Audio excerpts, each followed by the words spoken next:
가문이 반역을 모의했다는 판결을 받아 모든 가족이 사형당한 주인공. 가문이 멸문당한 상황에서 해외에서 유학 중이었다는 이유로 반역에 참가하지 않았다고 판단, 사형이 아닌 종신형을 선고받아 지상 최악의 감옥에 수감된 지 6년. 어느 날 자신을 찾아온 기사는 주인공의 가문의 반역 혐의는 무혐의 처리되었으며, 가문이 멸문당한 건 황제에 대한 충의를 증명하지 못한 죄이니 주인공은 평민으로 풀려난다는 이야기를 전합니다. 모든 가족이 죽고 6년 동안 지상 최악의 감옥에서 썩은 대가는 평민이라는 신분과 일주일이면 사라질 금액뿐. 주인공은 가문의 재건과 황제에 대한 복수를 가슴에 새기고 가문을 떠납니다.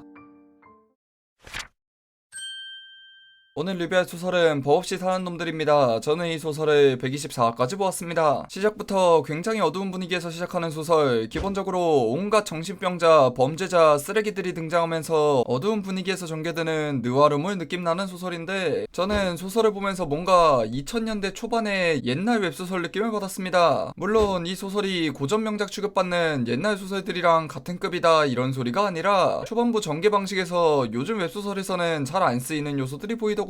일단 이 소설은 세계관을 꽤나 개성있고 탄탄하게 만든 뒤 그걸 알기 쉽게 설명하기보단 자잘한 디테일들로 자연스럽게 독자들이 소설에 몰입할 수 있게 만듭니다. 별거 아닌 주인공의 사소한 행동, 지나가면서 나오는 사소한 묘사에서 세계관의 특징을 담아서 천천히 하지만 자연스럽게 소설 속으로 빠져들 수 있게 해놓았죠. 그런데 이런 방식이 요즘에 안 쓰이는 이유가 있죠. 일단 전개 속도가 굉장히 느리고 소설에 몰입하는데 좀 긴 시간이 걸립니다. 빠르게 소설에 몰입해서 재미있는 메인 에피소드들이 바로 나오는 거랑 느리지만 천천히 자연스럽게 몰입하는 거랑, 이거는 취향 차이라 생각해서 느리지만 자잘한 디테일이 좋게 전개되는 소설을 좋아하시는 분들이 볼만합니다. 전체적인 스토리 개연성 역시 전개가 느린 만큼 탄탄하게 가져가는 소설이죠. 세계관에 대해 좀 더 설명하면, 과학기술이 기형적으로 발전한 스팀펑크 느낌의 세계관인데 약간의 사이버펑크 느낌도 있죠. 가장 특이한 건 파워 밸런스 설정인데, 이 소설은 개인의 무력도 중요하지만 그보다 더 무기의 성능이 중요한 세계입니다. 이 소설에서 마법사는 존재하지 않는데 이해를 쉽게 하기 위해 마법사에 비유하면, 개인의 무력은 사용할 수 있는 마법의 종류, 마법 조작 능력이고, 무기는 마나통이라 보시면 됩니다. 아무리 대마법을 사용할 수 있고 마나 조작 능력이 뛰어나도 마나통이 눈꽃만큼이면 아무 의미가 없죠. 소설에서 그러한 무기를 배틀기어라 부르는데, 얼마나 비싼 무기를 가지고 있냐가 굉장히 중요한 세계관입니다. 물론 겁나 약한 놈이 엄청 강한 무기를 가지고 있다고 강해지는 건 아니지만, 강한 인간도 약한 무기를 가지고 있으면 비교적 많이 약해지죠. 전체적인 소설 스토리는 시원시원한 사이다 복수물을 기대하면 맞지 않습니다. 주인공 무력은 딱 어지간한 놈들은 다 이기는데 진짜 괴물을 만나면 지는 수준으로, 초반에 주인공이 유학을 했다는 게 현실 유학처럼 무슨 책상에서 공부하다 온 건 아니라 상당히 강한 편이긴 하지만 어중이 떠중이가 아닌 진짜 괴물들한테는 안 되는 수준이죠. 이러한 상황에서 전개 속도가 느리다 보니 주인공이 강해지는 속도도 좀 많이 느리긴 합니다. 이 외에 호불호 요소로는 전투신에서 등장인물들 말이 좀 많은데 서로 도발하는 트래쉬 토크가 많죠. 물론 저는 전투신에서 말 많은 거로 세계 최강인 나 혼자 소드마스터를 본 사람이라 이 정도는 딱히 거슬리지는 않았는데, 전투신의 대사 많은 걸 싫어하시는 분들은 안 맞을 수 있고, 가장 확실한 단점은 소설에서 간혹가다 서있정 오류가 조금씩 보입니다. 물론 심각한 건 아니고 정말 사소한, 주인공이 상황에 맞지 않는 말을 한다든지 단순 수치가 틀린다든지 사소한 부분이긴 하지만 기본적으로 디테일이 좋은 소설이다 보니 좀 아쉽더군요. 정리를 하면, 어두운 분위기에서 느리게 전개되는 디테일이 좋은 소설을 좋아하면 한번 봐보실 만한 소설입니다. 빠르고 시원시원하게 전개되는 소설에 익숙하신 분들은 맞지 않지만, 이런 옛날 소설 느낌 나는 작품을 좋아하시는 분들은 재미있게 볼 수 있습니다. 마지막으로 히로인은 좀 애매한데 초반만 해도 워낙 분위기가 어두워서 노맨스로 가지 않을까 했는데, 최신화를 보니 하렘일 가능성도 있어 보여서 잘 모르겠네요. 아직까지는 연애 요소는 전혀 없는데 노맨스, 순애, 하렘 중 어디로 갈지는 모르겠습니다. 제가 매기는 법없이 사는 놈들의 평점은 세계관 3.5점, 스토리 전개 3점, 필력 3.5점, 주인공의 지능 3점, 악당, 조연들의 지능 3.5점, 소설의 분위기 매우 어두움, 스토리의 깊이, 무거움입니다. 리뷰 총평은 옛날 소설 느낌 나는 어두운 소설을 좋아하면 한번 봐볼 만한 소설입니다. 이런 느낌의 소설이 요즘에는 드무니 취향만 맞으면 재미있게 볼 수 있습니다.